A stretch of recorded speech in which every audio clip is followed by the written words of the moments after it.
في قلب مدينة قرطبة، جوه واحدة من أعظم المدن الإسلامية في الأندلس، اتولد طفل اتكتب اسمه في صفحات التاريخ كواحد من أهم العقول اللي أنجبتها البشرية، ابن رشد. الراجل اللي حارب الجهل بالسيف الوحيد اللي كان عنده، العقل. مين هو ابن رشد؟ وإزاي حياته كانت مليانة بالصراعات بين العلم والدين وبين القبول والرفض؟ خلونا نعيش مع القصة من أولها.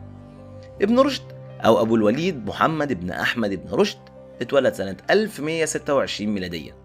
أسرته كانت عائلة علم وقضاء، جده كان قاضي قضاة قرطبة، وأبوه مسك المنصب نفسه بعده.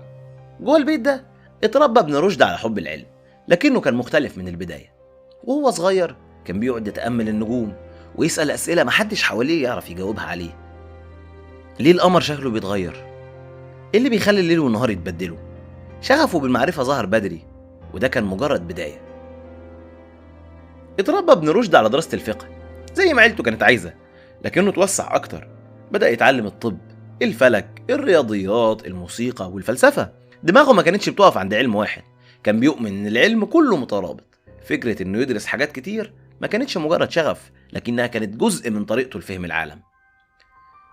في سن الشباب بدأ ابن رشد يقرأ أعمال الفيلسوف اليوناني أرسطو، وهنا حصلت نقطة التحول. ابن رشد لقى في فلسفة أرسطو منهج منطقي يفهم بيه العالم. قرر إنه يشرح أعماله بطريقة أوضح عشان اللي حواليه يفهموها، ومن هنا بقى اسمه الشارح الأكبر. ابن رشد بدأ حياته المهنية كطبيب. شهرته في الطب وصلت للخليفة الموحدي أبو يعقوب يوسف، اللي عينه طبيب شخصي ومستشار علمي. لكن شغل ابن رشد ما كانش بيتوقف عند الطب، كان دايما بيتناقش مع الخليفة في أمور الفلسفة، الدين والسياسة. رغم ان ابن رشد كان ناجح في بلاط الخليفة، أفكاره ما كانتش بتمر بسهولة على المجتمع. وقتها الفلسفة كانت بتعتبر تهديد للدين. ابن رشد كان بيحاول يوفق بين الاتنين، قال ان الدين والفلسفة مش ضد بعض، وانهم ممكن يساعدوا الانسان يفهم الحقيقة بشكل اكبر. لكنه للأسف واجه مقاومة شديدة من رجال الدين اللي شافوا أفكاره كأنها خطر. الأمور ساءت لما الخليفة أبو يوسف المنصور مسك الحكم. ابن رشد بقى متهم بالكفر بسبب أفكاره، وتم نفيه لمدينة أليسانا. كتبه اتحرقت واسمه اتشال من المناصب. ابن رشد عاش سنواته الأخيرة في عزلة بعيد عن البلاط اللي كان جزء منه. سنة 1198 مات ابن رشد وهو فاكر إن أفكاره هتنتهي معاه، لكنه كان غلطان. بعد وفاته كتب ابن رشد وصلت أوروبا. الأوروبيين اكتشفوا فلسفته واعتبروه جسر بينهم وبين علوم الإغريق. أفكاره ساعدت في تشكيل عصر النهضة الأوروبية.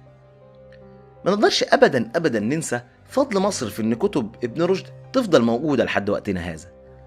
في الوقت اللي كان فيه في الأندلس ابن رشد بتتحرق كتبه وبيضطهد، كان في نسخة من الكتب بتاعته أرسلت إلى مصر اللي قدرت تحافظ على علم ابن رشد وقدرت تحافظ على كل العلوم اللي دخلتها. ابن رشد كان عنده شجاعة إنه يواجه أفكار عصره. كان بيقول إن العقل نعمة ربنا اداها لنا ولازم نستخدمها، وكان شايف إن العلم والدين مش لازم يتصارعوا لكن ممكن يتكاملوا. الأفكار دي ما كانتش بس ثورية وقتها، لكنها أثرت على الفلاسفة اللي جم بعده زي توما الأكويني في أوروبا. ابن رشد كان رمز العقلية منفتحة مش بتخاف من الأسئلة.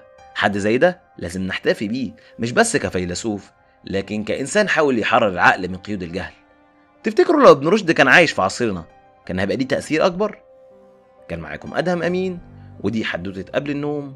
تصبحوا على خير.